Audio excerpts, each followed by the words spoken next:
warahmatullahi wabarakatuh. Selamat pagi Sobat Muardi dimanapun Anda berada. Saya Dr. Bayu Sakti Jiwandono, spesialis ortopedi, traumatologi. Di acara Muardi Wai di pagi ini kita kedatangan tamu yang istimewa, Dr. Jatu Afridasari, spesialis paru konsultan. Dok, selamat pagi dok. Pagi. Sehat dok? Alhamdulillah. Alhamdulillah.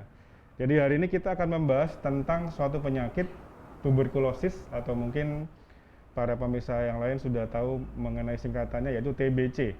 Ya dok, dan nanti akan ada video yang ditayangkan dari Perhimpunan Dokter Paru Indonesia. Akan kita simak bersama-sama, silakan.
Dokter Jatu, tema hari ini tentang TBC, dokter. Ya. Kalau di bidang ortopedi itu pasien-pasien yang ke poli kami dok itu banyak sekali TBC yang ekstrapulmonal, kaitannya kan dengan bidang saya ortopedi yaitu skeletal dok. Jadi kalau kami melihat angkanya saja untuk TB yang di luar dari paru-paru, yaitu di joint, misal jadi di sendi panggul, sendi lutut, bahkan sampai TBC tulang belakang saja pasiennya banyak sekali dok. Artinya saya yakin pasien-pasien yang TB primer yang ditangani oleh dokter lebih banyak. Nah, kira-kira mungkin bisa dijelaskan dok dari awal seperti apa infeksi TBC itu, lalu apa saja dok tantangan yang harus kita hadapi sebagai dokter, dan mungkin juga kita memberikan informasi kepada pasien ataupun kepada orang-orang yang belum terinfeksi ataupun jangan sampai terinfeksi, bagaimana menghindarinya, dan kalaupun sudah terinfeksi, kira-kira apa saja dok pilihan pengobatannya? Silakan dokter Jatu. Ya, oke. Jadi selamat pagi semua. Jadi untuk hari ini mungkin sekalian saya jelaskan ya dok ya. Sebetulnya dalam waktu 2 hari ke depan, tanggal 24 Maret, kita semua akan merayakan Hari Tuberkulosis Sedunia. Jadi tuberkulosis ini emang ada ulang tahunnya nih dok, setiap Oh iya, tanggal 24 tiap tahun ya, Maret Dok? ya. Jadi dirayakan berdasarkan penemuan basil tuberkulosis, jadi penyebab TBC-nya oleh Robert Koch pada tanggal 24 Maret. Ini udah sebetulnya kalau tuberkulosis, ngomong tentang tuberkulosis ini udah bukan bukan penyakit yang baru.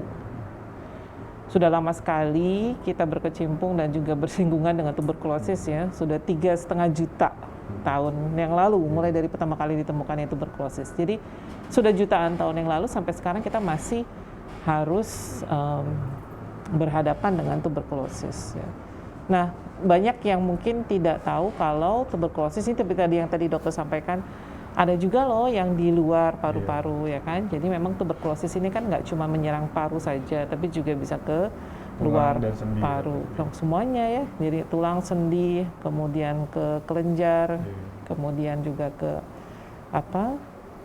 usus, ke ginjal, ke dan yang lain-lainnya banyak sekali. Jadi kalau bicara tentang tuberkulosis ini tidak melulu di paru, ternyata juga banyak juga yang di luar paru.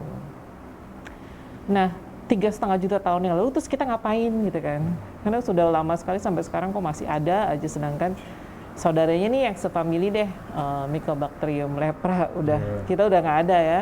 Ini sama-sama Mycobacterium, tapi Mycobacterium tuberculosis masih ada terus sampai sekarang. Sebetulnya kita bukannya tidak melakukan apa-apa, cuma mungkin yang belum tercapai sampai sekarang adalah komitmen bersama. Sehingga itulah yang diangkat tema Hari TB Sedunia tanggal 24 Maret adalah Invest to End TB, ya kan, Save Lives. Jadi kenapa kita bicara tentang investasi? Maksudnya apa kalau misalnya investasi? Karena ternyata di seluruh dunia ini berhadapan dengan tuberkulosis sudah lama. Kita mungkin udah, kalau misalnya kita COVID 2 tahunan ya, kita juga udah lelah ya, apalagi tuberkulosis gitu sebetulnya. Kalau mau dibandingkan, sama-sama menular nih, ya kan? Sama-sama menular lewat percikan dahak, sama ya kan? Sama-sama penyakit airborne, sama-sama dari droplet atau percikan dahak. Tapi kita udah lama sekali dengan tuberkulosis ini. Bukannya kita tidak melakukan apa-apa, kita sudah melakukan semuanya, tetapi mungkin yang kurang adalah komitmen. Pada tahun 2018 sebetulnya the United Nations, PBB, WHO dan lain-lain sudah mengundang semua world leaders, jadi semua pemimpin dunia untuk ayo dong sama-sama duduk dan kita sama-sama berkomitmen untuk mengakhiri tuberkulosis. Dengan cara apa? Investasi yang pertama. Kenapa yang dibahas investasi? Investasi kalau kita konotasinya, kalau investasi berarti berhubungan dengan dana, ternyata benar. Sampai sejauh ini respons dunia terhadap tuberkulosis, masalah pendanaan itu very very low. Jadi low funding for the TB response, itu permasalahannya. Jadi kenapa sih nggak selesai-selesai? Ternyata banyak sekali yang harus kita bahas, harus kita siapkan. Mulai dari pertama deh menemukan kasusnya, kemudian juga cara diagnosisnya, belum lagi setelah itu pemeriksaan penunjangnya, kemudian juga sampai pengobatannya.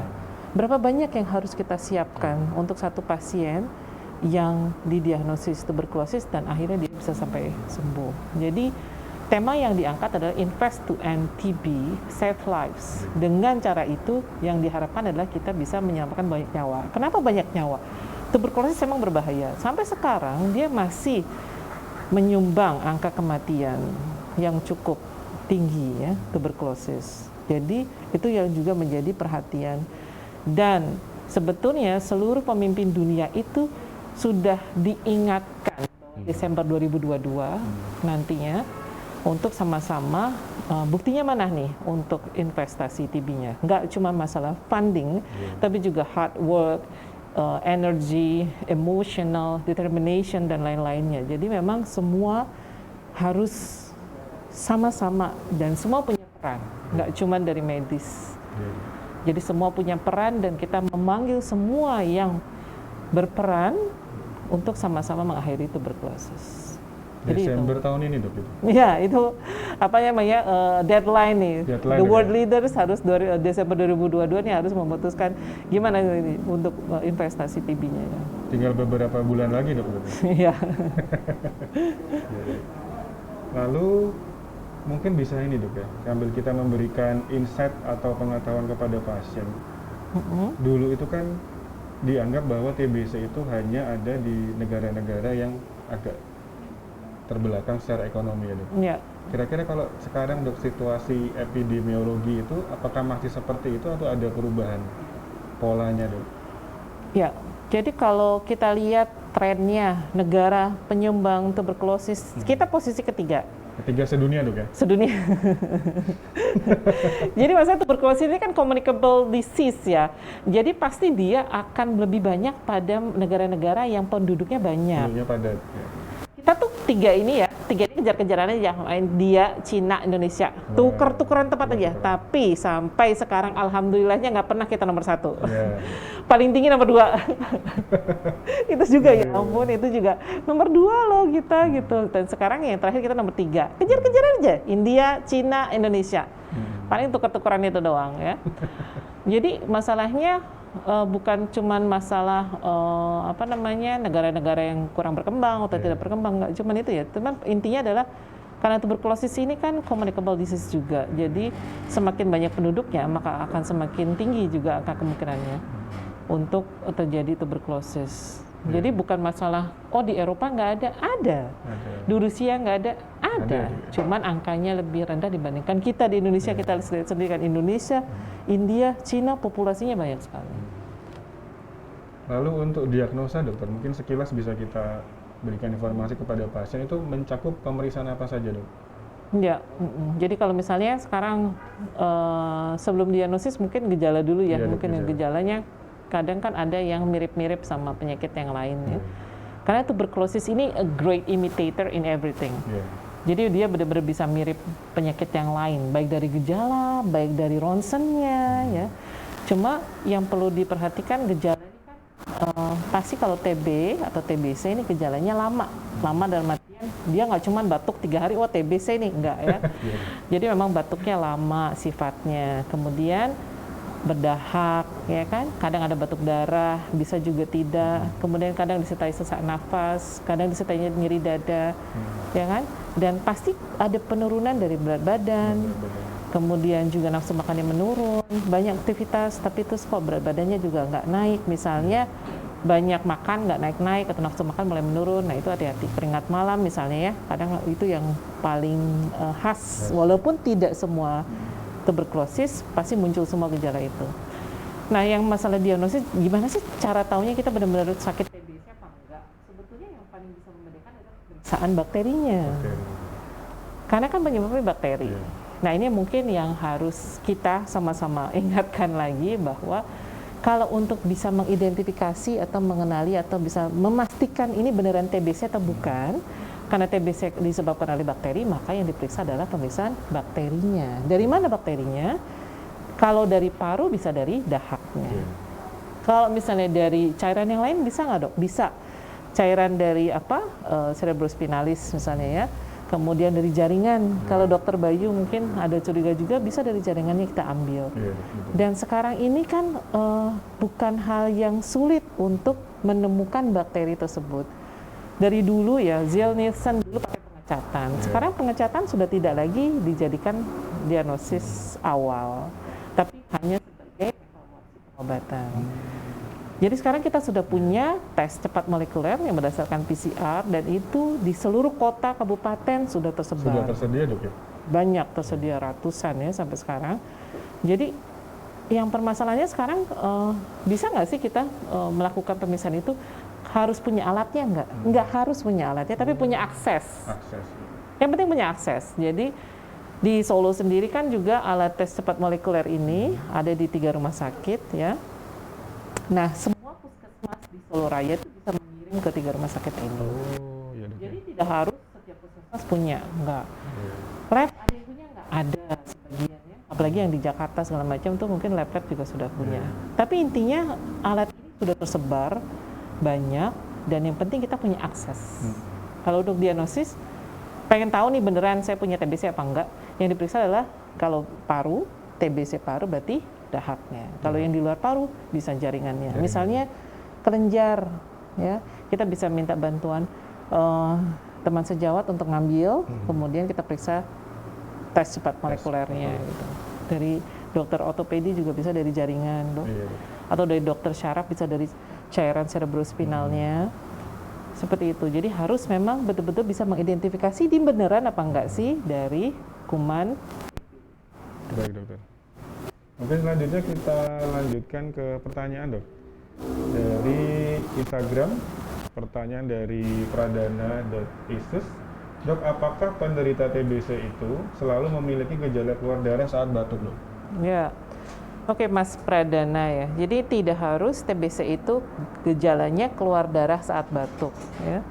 Jadi seperti yang tadi saya sampaikan tadi, gejala khasnya memang batuk lama. Batuk lama dan BBB ya, bukan batuk biasa ya biasanya. Jadi batuknya lama, bisa sampai 2 minggu, 3 minggu ya. Udah diobatin nggak sembuh-sembuh, udah minum antibiotik nggak sembuh-sembuh misalnya. Terus harus ada darahnya nggak? Nggak harus. Bisa ada darahnya, bisa juga enggak ya. Oke, itu. Untuk pasien-pasien yang merasa batuknya lama dan ingin konsultasi dokter, itu kira-kira dokter jatuh praktek di poliklinik? Ya, jadi kalau di rumah sakit Dr. Muardi ini kita punya banyak dokter paru. Dan setiap harinya juga di Rumah Sakit Dr. Muardi kita punya jadwal di poliklinik, baik itu yang reguler maupun yang pavilion ya. Semua dokter paru siap untuk melayani 5 hari kerja di jam kerja, Senin sampai Jumat. Ya. Jadi bagi pemirsa yang ingin memeriksakan atau ingin tahu kira-kira batuknya itu batuk biasa atau bukan batuk biasa, silakan datang ke poliklinik paru di Rumah Sakit Dr. Muardi. Rumah Sakit Muardi, lantai berapa, dok? Di lantai yang reguler lantai 2, yang di pavilion lantai 1. Pavilion lantai 1. Oke, kita lanjutkan ke pertanyaan selanjutnya dari Rafika Hayu. Dok, apa saja yang bisa memicu TBC, dok? Ya, ini bahasanya kok memicu ya, memicu TBC. Mungkin yang bisa menyebabkan ya, karena memang TBC ini kan penyakit infeksi ya. Jadi yang disebabkan oleh basil tadi ya, kuman ya. Apa saja yang bisa membuat seseorang mungkin terkena tuberkulosis mungkin ya. Yang pertama biasanya yang paling rentan adalah mereka-mereka yang daya tahan tubuhnya rendah ya. Entah karena usia ya, entah karena penyakit tertentu. Kalau karena usia biasanya berarti anak-anak ya. Makanya anak-anak tuh kalau lahir kita berikan vaksinasi BCG. Tujuannya bukan untuk dia nggak kena TB, bukan. Tapi kalau misalnya dia terinfeksi dan sakit TB, maka tidak akan jadi berat. Sama seperti vaksinasi COVID juga sama kan, bukan berarti dia jadi kebal sama COVID, enggak, tapi kalaupun kena COVID dia jadi ringan. Atau yang usia lansia, ya usia lansia sama-sama rentannya daya tahan tubuhnya masing-masing memang lebih rendah dibandingkan usia produktif seperti dokter sekarang ya. Nah, terus apalagi penyakit-penyakit misalnya, apa sih yang biasanya HIV ya? HIV. Nah, kalau HIV itu kan sangat berisiko sekali untuk terkena tuberkulosis. Makanya kalau orang HIV positif kita juga cek ada kemungkinan tuberkulosis atau tidak. Dan sekarang untuk mereka yang tuberkulosisnya positif dari secara pemeriksaan bakterinya, maka pun harus otomatis dicek HIV-nya. Ya. Dan yang kedua, penyakit kedua adalah diabetes mellitus, ya, sakit gula. Itu juga otomatis kalau seseorang itu punya pengidap diabetes, maka mungkin akan secara rutin dilakukan pemeriksaan adakah kemungkinan TBC ya. Jadi dua penyakit ini yang paling erat kaitannya dengan tuberkulosis. Selain penyakit-penyakit lain seperti autoimun dan lain-lainnya juga berkaitan dengan infeksi tuberkulosis. Kemudian mungkin masalah kebiasaan ya, masalah kebiasaan misalnya sekarang ini kan untungnya kita udah pakai masker ya. Jadi misalnya sama aja, ini sama-sama penyakit yang menular lewat udara. Jadi misalnya kurang menjaga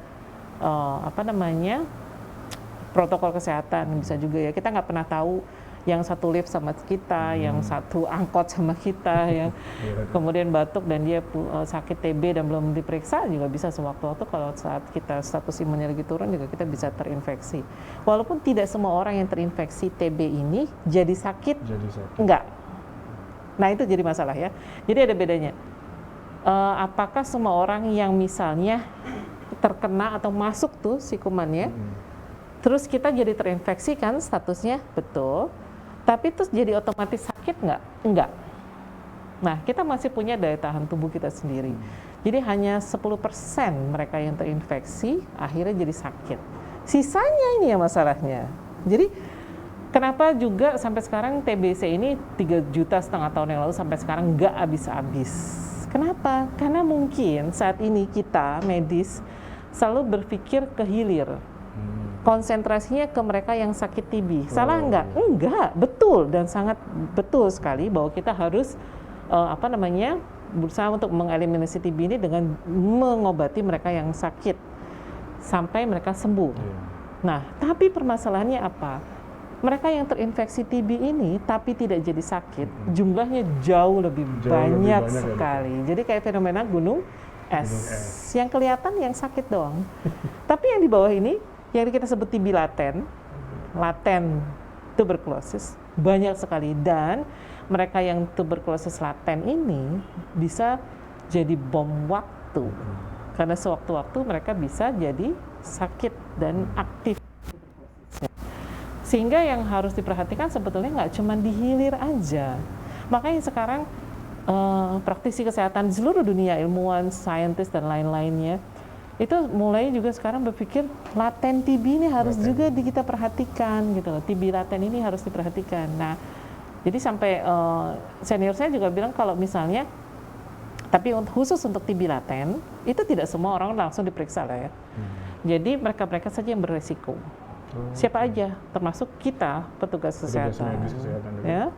Kemudian juga orang-orang yang memang kontak sehari-hari dengan penderita TB, mereka-mereka yang punya daya tahan tubuh rendah, HIV, dan segala macam. Dengan konsekuensi, kalau kita memeriksakan tes untuk adanya TB-nya, TBC-nya laten atau tidak, konsekuensinya adalah diobatin. Jadi kita sudah mulai fokus ke sana, mengobati mereka yang terinfeksi tapi tidak sakit. Bergejala, tidak tujuannya sakit. apa? Ya, tujuannya supaya mereka tidak sakit. Jadi kita berikan terapi, namanya terapi preventif atau pencegahan, supaya mereka-mereka yang rentan, yang susceptible ini untuk jadi sakit, diobatin supaya tidak sakit. Nah, kita sudah mulai bergeser ke hulu. Jadi memang dari dulu itu yang saya harapkan secara pribadi. Kita jangan fokus di sini doang, tapi juga dua-duanya, hilir dan hulu. Untuk yang pasien-pasien dengan TB laten itu menularkan buatan dok? Enggak dok ya? Makanya bahayanya, dia terinfeksi, dia nggak bisa menularkan, dia nggak sakit, tapi sewaktu-waktu dia sendiri bisa sakit. Dan itu masalahnya, ketika dia sakit, dia nggak tahu dia sakit, dia bisa menularkan, dan berapa banyak yang bisa ditularkan. Jadi sekarang kita fokus tidak hanya ke mereka yang sakit saja, tapi mereka juga yang terinfeksi tapi belum sakit. Menarik sekali dok ini. Memang trennya melihat itu tidak hanya dari hilir, tapi kita harus ke hulu dok ya. Iya, kalau enggak 3,5 juta tahun yang lalu ngapain aja kita sih selama ini gitu kan.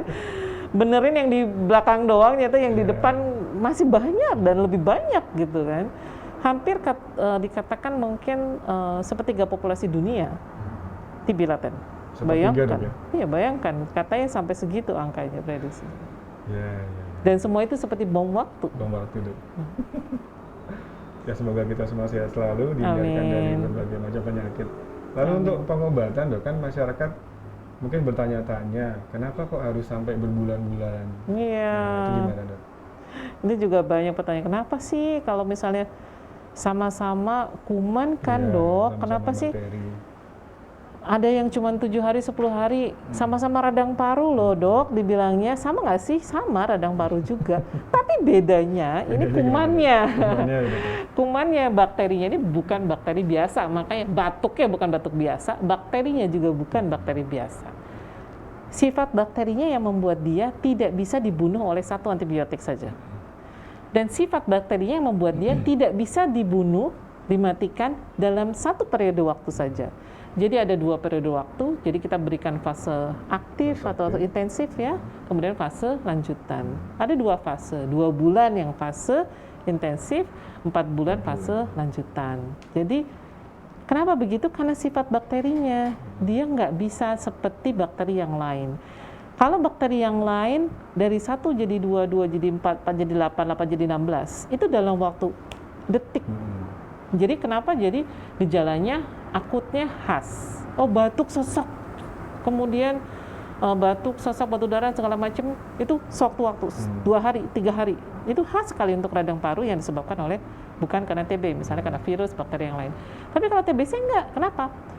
Kalau bakteri TBC ini dari 1 jadi 2, 2 jadi 4, 4 jadi 8, 8 jadi 16, 16 jadi 32, dia butuh waktu dari 1 jadi 2 aja 20 jam. Bayangkan. Lama sekali. Jadi dia untuk membuat koloni butuh waktu yang lebih banyak. Beda sama radang paru yang lain. Nah, bayangkan butuh waktu untuk dia jadi berkoloni. Semakin tuh koloninya makin luas, baru dia mulai ada manifestasi klinisnya. Jadi that's why kenapa munculnya setelah 2 minggu, setelah 3 minggu. Karena populasinya sudah makin banyak. Dan amazingnya bakteri ini selalu saya bilang bakteri ini adalah bakteri yang super genius. Kalau nggak super genius, kenapa dia 3,5 juta tahun yang lalu sampai sekarang masih ada, ya kan? Jadi yang dibodohi siapa? Kita. Manusia. Jadi dia lebih jenius. Jadi dia bisa survive in any kind of condition, apapun. Bahkan dia di dalam suatu, kita kerangkeng di dalam suatu granuloma, dia pun masih bisa survive, dia pun masih bisa bermultiplikasi. Dan sewaktu-waktu dia bisa keluar, bayangkan, ya kan? Dan kemudian populasi yang dia buat itu, si kuman ini, tidak sama. Itulah sebabnya kenapa antibiotiknya nggak bisa satu. Nggak sama. Jadi bedanya dia dengan bakteri yang lain, di sel manapun, bakteri, organisme manapun, kalau dia 1 jadi 2, 2 jadi 4, 4 jadi 8, looks the same, exactly. Tapi masalahnya kalau tuberkulosis, enggak. Beda. Nggak kembar. Nggak kembar. Jadi sehingga behavior masing-masing bakterinya berbeda-beda. Bayangkan, populasinya juga lambat, jenisnya berbeda-beda, sehingga antibiotik nggak bisa satu, antibiotik nggak bisa sebentar. Antibiotiknya anti tuberkulosis maksudnya ya. Nggak bisa antibiotik sembarangan. Ya. Kenapa? Struktur dinding selnya sendiri beda. Super genius saya bilang, karena dinding sel dari tuberkulosis itu luar biasa kompleks dan tidak bisa ditembus oleh antibiotik yang sembarangan. Bahkan mau kasih merek PNM ini, PNM 2, PNM nggak bisa nembus. Bayangin. Dan itu, makanya saya bilang bakterinya ini super genius. Jadi banyak faktor yang menyebabkan kenapa anti tuberkulosis atau obat antibiotik ini kenapa harus diberikan banyak, kenapa harus diberikan lama. Nah, itu penjelasannya tadi. Ya, semoga bisa menjawab pertanyaan para pemirsa. Jadi itulah alasan kenapa minumnya harus lama dalam beberapa bulan dan jenisnya cukup banyak. Ya. Oke. Kita lanjutkan ke pertanyaan selanjutnya dari Heru.Wiweko. Dok, anak-anak apakah juga bisa terkena TBC? Gejalanya sama atau tidak dengan yang dewasa, deh? Ya, kalau anak-anak ini bisa kena TBC jelas karena dia juga lebih rentan ya. Tapi anak-anak ini beda sama dewasa, ya kan? Bedanya di mana? Gejalanya nggak selalu batuk. Gejalanya nggak selalu batuk dan biasanya yang kena nggak cuma paru ya, nggak cuma paru aja, tapi juga bisa yang lain. Jadi misalnya paling banyak sih kelenjar misalnya, selain yang di paru. Di sendi, ya mungkin dokter pernah ya lihat ya. Jadi kejadian TBC pada anak-anak tuh bisa juga kebanyakan yang di luar paru. Terus cara untuk mendiagnosis anak-anak ini juga agak beda. Ya. Challenging dok ya, lebih sulit. Iya, lebih susah. Tapi toh akhirnya Kementerian Kesehatan juga sekarang sudah mengubah dengan IDAI ya. Sekarang rekomendasinya adalah baik untuk kasus TB paru atau ekstra paru, untuk anak-anak ataupun untuk dewasa, semua harus menggunakan tes cepat molekuler. Jadi pada anak-anak ya, misalnya deh, satu kasus dulu ya, kasus TB yang sudah kebal obat, itu paling muda, dulu pertama kali ditemukan itu bayi loh. Bayi dong? Bayi umur 3 bulan. Wow. Bayangkan, sudah resisten, sudah kebal. Dari mana? Dari kakeknya. Kakeknya yang putus obat dan tidak mau melanjutkan pengobatan. Kok bisa bayi didiagnosis seperti itu? Dari mana? Ternyata dari bilas lambungnya. Ya, jadi makanya pemeriksaan tes cepat molekuler ini kan bisa untuk mengenali bakteri TBC itu dengan berbagai macam sampel. Oh iya dok. Nggak cuma dahak, bilasan lambung, Bilas lambung. bilasan saluran nafas atau bronkus, jaringan, ya. Jadi LCS ya, cerebrospinal. Jadi bisa semua sebetulnya. Jadi makanya sekarang rekomendasinya seperti itu. Nah, sekarang anak-anak kan usianya bervariasi. Iya. Anak misalnya umur 10 tahun deh, udah bisa batuk belum? 10 tahun. 11 tahun deh, 12 tahun, bisa kan? Iya. Nah, jadi tetap yang direkomendasikan adalah pemeriksaan dahak dan tes cepat molekuler. Sekarang jadi pendekatannya kita sudah mulai bergeser ke sana. Dulu, dan tapi sampai sekarang, bukan cuma dulu sampai sekarang, kita juga masih punya yang sistem scoring TB anak. Itu bisa membantu kita untuk teman sejawat-sejawat dari teman dari IDAI juga untuk membantu mereka yang sulit untuk mengeluarkan dahak, sulit untuk mendapatkan sampel untuk pemeriksaan bakterinya. Jadi punya sistem scoring TB yang sudah ditetapkan oleh IDAI ya, dan itu masih juga digunakan. Jadi kalau anak-anak lebih bervariasi dan lebih menantang ya tadi ya untuk menegakkan diagnosisnya. Termasuk mungkin pemberian obatnya untuk anak-anak kan pasti dewasa berbeda ya dengan orang dewasa ya. Kalau perbedaannya sedikit, tapi sama-sama lama, sama-sama banyak. Apalagi kalau anak-anak kan pasti ada fase rewel ya dok ya. Ya. Kita memberikan obat kan karena itu setiap hari lagi ya, nggak boleh bolong ya. Saya lanjutkan dok ke pertanyaan selanjutnya dari Veronica.Camila. Dok, kalau sudah dinyatakan sembuh dari TBC, apakah masih ada kemungkinan menularkan dok? Kalau sudah dinyatakan sembuh. Nah, kalau dinyatakan sembuh itu kan ada kriterianya ya. Jadi dikatakan sembuh kalau misalnya sudah selesai pengobatan, ya sesuai dengan dosis yang sudah ditentukan, waktunya juga sudah sesuai, dan hasil pemeriksaan dahaknya sudah negatif. Entah itu yang tadinya awalnya positif jadi negatif, atau yang tadinya awalnya negatif tetap negatif di akhir pengobatan bulan ke-6. Nah, kalau sudah negatif, sudah tidak ada kemungkinan menular. Dan ini nggak harus nunggu sampai bulan ke-6 sebetulnya. Jadi kalau dia dahaknya sudah negatif, dia sudah potensi penularannya sudah sangat rendah sekali. Tapi kalau misalnya sudah sembuh, bisa nggak dia kena lagi? Bisa. Bisanya bermanifestasi di paru-paru ataupun di luar paru, iya bisa juga. Masalah ini luar biasa ini. Bakterinya. Pertanyaan selanjutnya dok dari Bunda.Sierra, dok apakah kalau TB batuknya terus-terusan atau hanya di waktu tertentu seperti malam hari dok? Ya, kalau TB atau TBC ini batuknya tidak ditentukan oleh waktu ya. Jadi tapi bukan berarti terus-terusan gitu ya, tapi dia bisa batuk kapanpun ya, tidak terangsang oleh, maksudnya tidak dipengaruhi oleh aktivitas maupun waktu ya.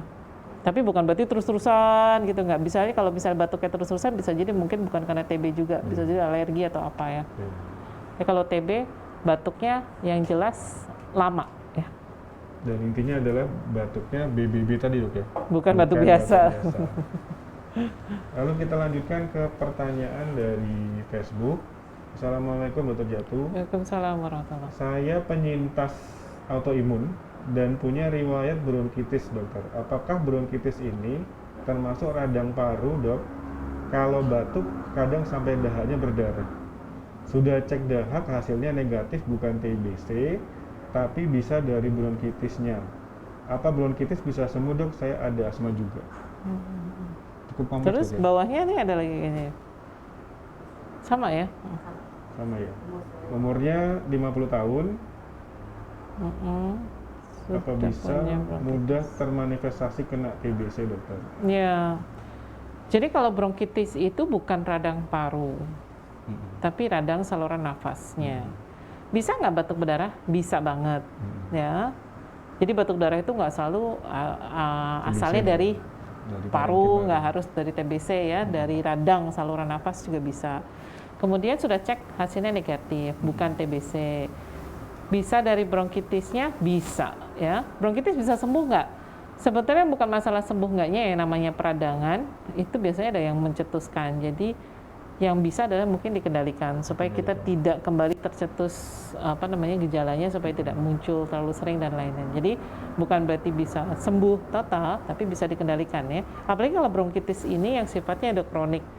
Nah, nanti dia bisa berubah nih kalau misalnya ternyata kelainannya melebar, tidak hanya di saluran nafas tapi juga sampai ke parunya, maka dia akan berubah menjadi misalnya PPOK dan lain-lainnya.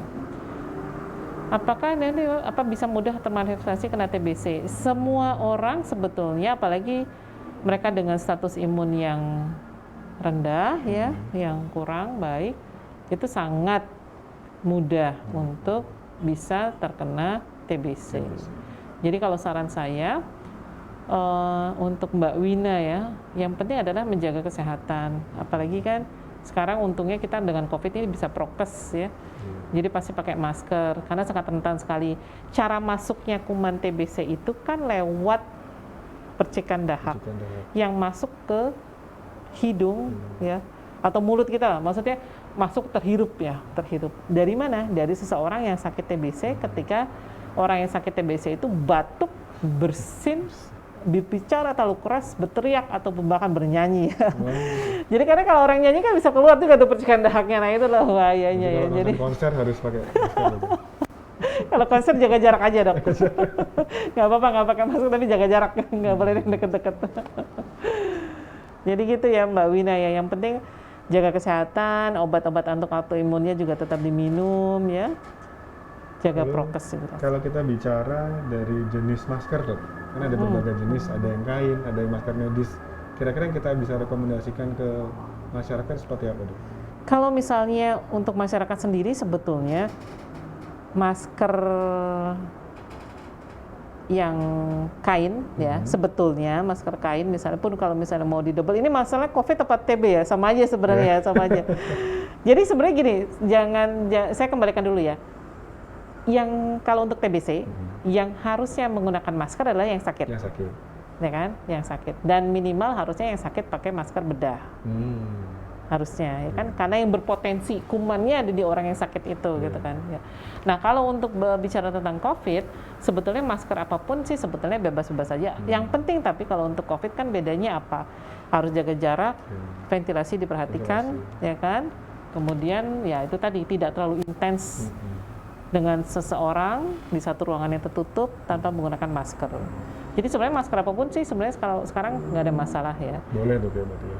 Boleh aja, apalagi sekarang kayaknya nggak ada deh yang jualan masker kain lagi sekarang ya. Kayaknya cuma adanya kalau minimal KN95 atau KF94 dan lain-lain ya. Itu sudah bagus, cukup, dok, ya? Sudah cukup sekali. Jadi saya berterima kasih terhadap COVID. Jadi semuanya jadi membantu.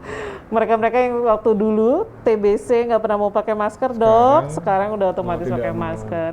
Yang biasanya dari rumah nggak pernah pakai masker, nih orang-orang yang TBC kebal nih loh dok. Yang kontrol ke poli gitu dok? Iya, terus udah gitu nggak pakai masker, di bis nggak pakai masker, baru turun mau masuk poli baru pakai masker. Nah, saya berterima kasih terhadap COVID, jadi semua orang sekarang pakai masker. Ternyata di balik musibah ada berkah juga dok ya? Iya, ada berkahnya ya. Ya oke, kita lanjutkan ke pertanyaan di Instagram. Bunda.kenes, dok, kakak saya sudah 1 bulan ini menjalani pengobatan TB. Apakah ada makanan yang dianjurkan untuk dikonsumsi pasien TB untuk mempercepat penyembuhannya, dok? Iya, mempercepat penyembuhannya. Ini jadi kalau kayak gini sih bicara kayak gini mungkin harus dengan data penelitian ya. Jadi sebenarnya banyak juga sih penelitian yang mulai untuk meneliti apa saja sih kira-kira makronutrien atau mikronutrien yang dibutuhkan untuk mempercepat penyembuhannya. Kalau bicara dengan data penelitian itu mungkin belum banyak data ya. Jadi kalau misalnya saya boleh menganjurkan sih sebenarnya tetap yang makanan yang mengandung protein yang tinggi ya. Kalau kalori atau karbo itu jelas-jelas mungkin cukup ya. Saya tidak begitu menyarankan. Tetapi tidak semua diet ini mungkin bisa pas untuk seluruh pasien TBC ya. Karena kan pasien TBC juga bervariasi. Jadi saya juga nggak bisa menjawab dengan tepat karena saya nggak tahu kondisi kakaknya ada nggak komorbid yang lain. Kemudian bagaimana berat badannya.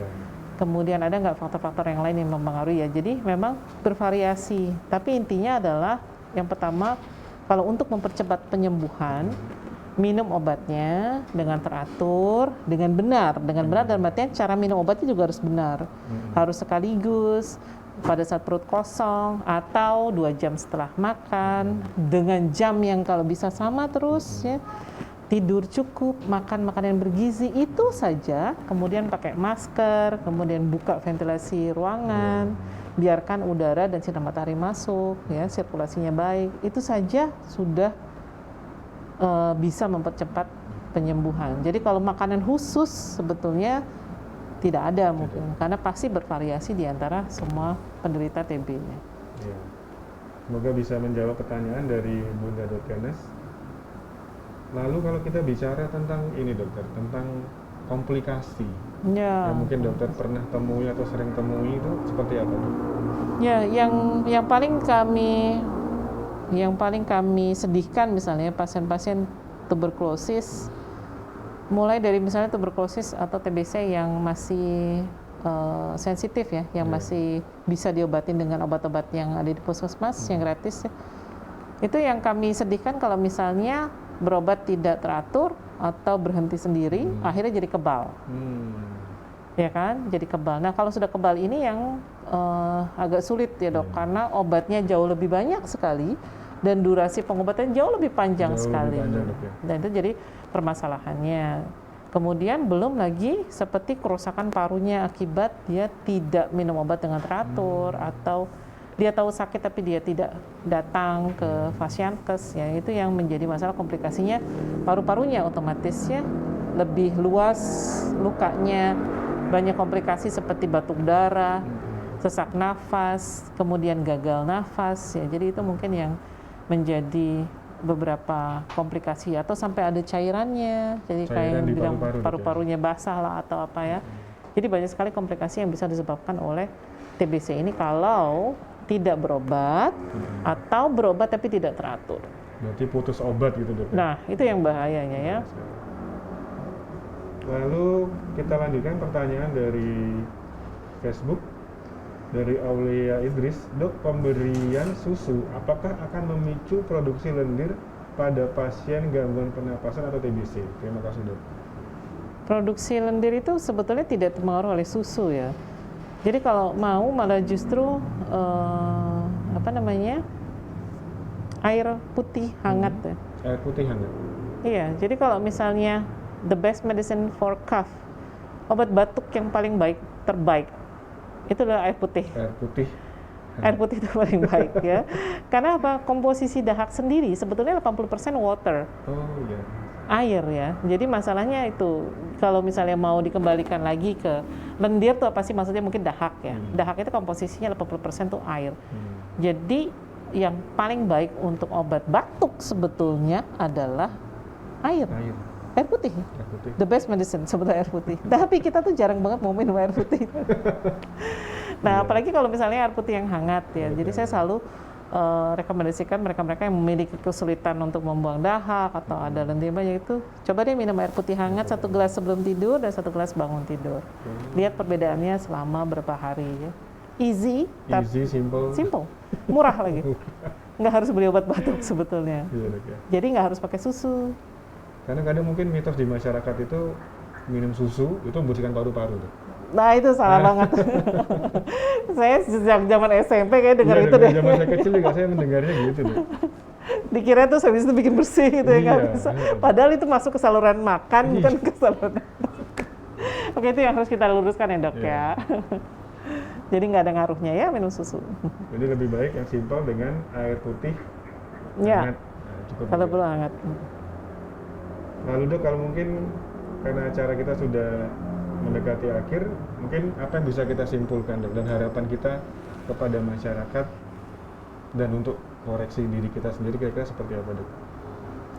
Ya, jadi TBC ini adalah masalah kita bersama ya dok, karena kita nggak mungkin sendirian untuk menghadapi tuberkulosis. 3,5 juta tahun yang lalu sampai sekarang masih ada. Entah Sampai ya. kapan? Padahal kita sudah punya target. Iya. Kapan kita harus bebas dari tuberkulosis, kita udah punya target 2035, 2030 ya. Dan kita harus bisa bekerja bersama-sama dan semua orang punya peran, nggak cuma dokter, nggak cuma perawat, nggak cuma orang medis, semua orang punya peran. Jadi mari berperan bersama-sama untuk melawan tuberkulosis. Jadi kembali lagi ke temanya, invest to end tuberculosis, save lives. Dan bila mana ada anggota keluarga atau para pemirsa ingin konsultasi, jangan ragu untuk datang ke Poliklinik Paru Rumah Sakit Paru, Dr. ya, Dok. Muardi hari Senin sampai dengan Jumat di jam kerja. jam kerja ya dok ya. Ada pertanyaan terakhir dok dari Instagram dari Dewi Kintari. Dok, sebagai keluarga yang tinggal serumah dengan pasien TBC, apa saja yang bisa dilakukan untuk mendampingi penyembuhan pasien TBC dan bagaimana menjaga diri agar tidak tertular dok? Ya, jadi ini yang penting ya dok ya. Karena TBC masih menjadi suatu stigma sampai sekarang. Nggak cuma COVID, TBC juga. Orang tahu sakit TB langsung kayak gimana ya. Jadi peran atau dukungan dari keluarga itu penting sekali. Itu yang menurut saya nomor satu. Karena nggak mungkin juga ya. Kemudian juga caranya supaya dia nggak tertular. Kalau untuk yang sekitarnya, pastikan bahwa yang sakit itu minum obatnya secara teratur. Kalau ada efek samping apapun, mulai dari ringan sampai berat, langsung lapor atau langsung periksa ya. Kemudian supaya tidak tertular, pakai masker dong yang sakit ya. Kemudian buka jendela, pintu secara reguler, sinar matahari supaya masuk dan lain-lainnya, dan minum vitamin boleh apa-apa. Sedikit dok tentang efek samping itu apa dok kira-kira? Apanya? Efek samping dari efek samping obat mungkin. ya banyak. Ada yang ringan sampai sedang sampai berat. Yang paling ringan mungkin agak mual. Mual ya dok ya. Kemudian bisa sampai muntah misalnya, atau gatal ya. Gatal bisa jadi cuma dari sensasi gatal, bisa juga sampai ada kelainan kulitnya sampai merah-merah dan lain-lainnya ya. Seperti itu sih yang banyak biasanya. Terus kemudian yang lain seperti gangguan keseimbangan atau banyak. Kenapa? Karena pernah dibilang banyak karena obatnya banyak juga. Obatnya banyak. Tapi semua itu masih bisa diatasi. Iya dok ya. Jadi kalaupun itu muncul jangan langsung di stop dok ya? Ya, itu Pasien kalau harus muncul kontrol jangan langsung bola. di stop, kembali ke dokternya, Ke dokternya. kemudian dijelaskan apa saja yang muncul pada saat dia minum obat.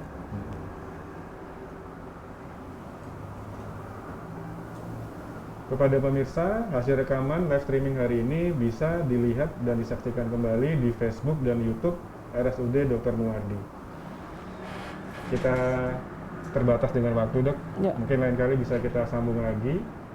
Dan jangan lupa di like, follow, subscribe, dan share akun sosial media kita, akun RSUD Dr. Muardi. Akhir kata, saya Dr. Bayu dan Dr. Jatuh. Mohon izin kami pamit dulu. Terima kasih. Assalamualaikum warahmatullahi wabarakatuh.